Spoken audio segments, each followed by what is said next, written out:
Le business des influenceurs est-il en plein déclin? Pendant plusieurs années, la vie de ces candidats de télé-réalité en a fait rêver plus d'un. Partir dans un pays paradisiaque pour quelques semaines de tournage, en maillot de bain, nombreux sont ceux qui en ont rêvé. Une fois de retour chez eux, ces derniers enchaînent les soirées rémunérées, appelées booking mais aussi les placements de produits. Aujourd'hui, beaucoup vivent dans de grandes maisons à Dubaï. Mais si cette ère était finalement terminée? Le Parisien a réalisé une enquête publiée ce mardi 11 avril dans laquelle ce sont les revenus des influenceurs qui sont évoqués. Parmi eux, il y a Amandine Pélissard, qui s'est fait connaître dans l'émission Famille Nombreuse, La Vie en XXL. Cette dernière a, comme tous les influenceurs, enchaîné les placements de produits avant d'arrêter, l'hiver dernier. Fin 2020, je gagnais entre 10 et 20 000 euros par mois, s'est-elle souvenue avant de préciser, à la fin, c'était plutôt 5 000 euros. La mère de famille a ensuite précisé que les influenceurs sont beaucoup moins rentables qu'avant avant d'évoquer un exemple précis, celui de Nabila Benatia. Une marque de cosmétiques avec laquelle je travaillais a déboursé 7 000 euros pour se payer Nabila et elle a fait 5 ventes dans la foulée.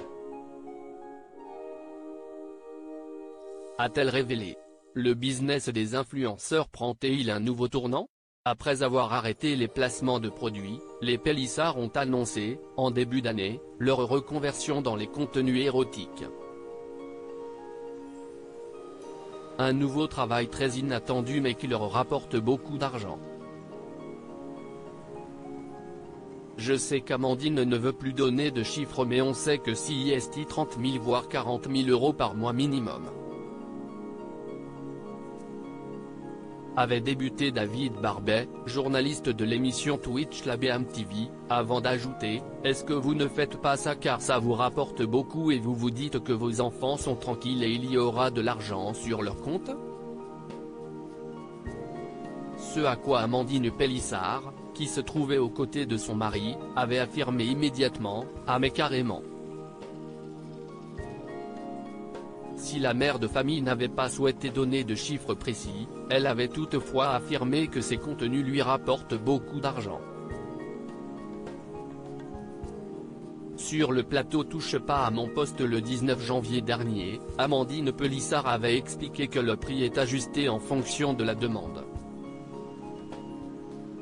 Si est à la carte. Si est un peu comme au restaurant. Si est très complet. De son côté, Alexandre Pélissard avait apporté des précisions, on touche entre 60 et 150 euros par vidéo et une vingtaine d'euros pour les photos.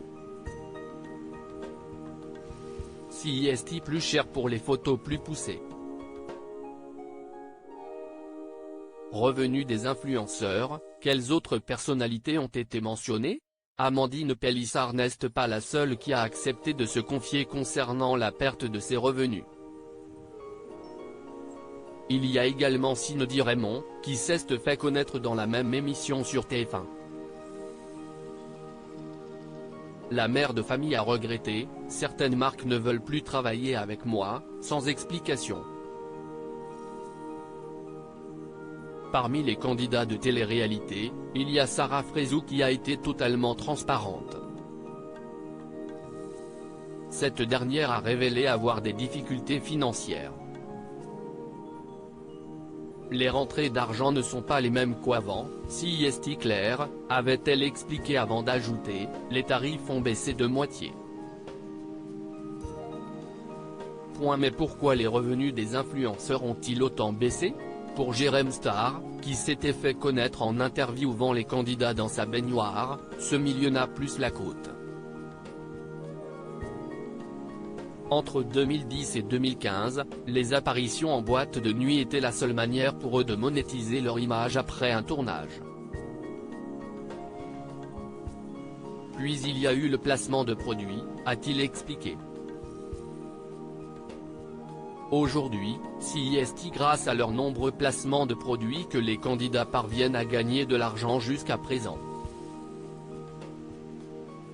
À propos de l'auteur Tiffany Yacomaxi passionnée par les disparitions mystérieuses et les enquêtes, j'écris pour Closer depuis 2020. J'aime aussi raconter la vie des people et adore la série Friends de Zin. Ces derniers articles je me suis senti moins qu'humaine. Amber Heard dévoile le pire moment qu'elle a vécu au procès Maddie McCann, ces indices qui hantent la jeune femme convaincue d'être la fillette disparue d'Alexarchopoulos à l'Elysée, gros malaise en plein dîner, pourquoi elle n'a rien pu avaler.